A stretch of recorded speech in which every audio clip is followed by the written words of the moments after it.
Everyone, कसे आहात तुम्ही सगळे? छान एकदम. इथे बघा तुम्हाला दिसतंय बटरफ्लाय.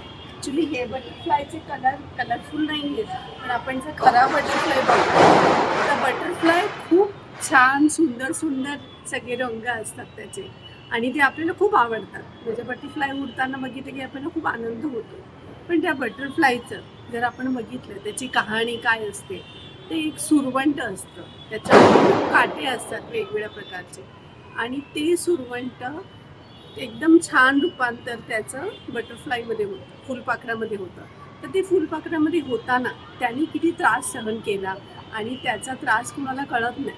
तसंच आपल्या लाईफमध्ये पण भरपूर प्रॉब्लेम्स असतात, पण आपण काय करतो, प्रॉब्लेम्स विचार करत बसतो, प्रॉब्लेम आहे.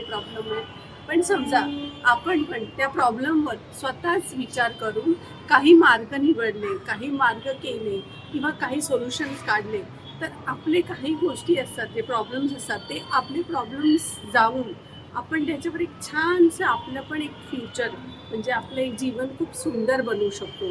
आणि त्या सुंदर जीवनाला लोकांना बघताना पण खूप आनंद होईल, कारण प्रत्येकाच्या आयुष्यामध्ये प्रॉब्लेम तर येतातच.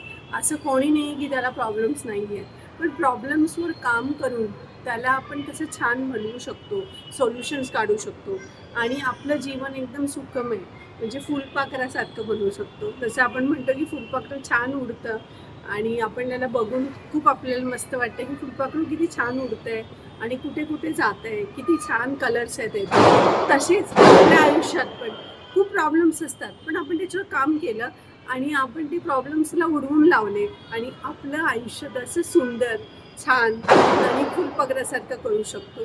तर तुम्ही पण ह्याच्यावर काम करा.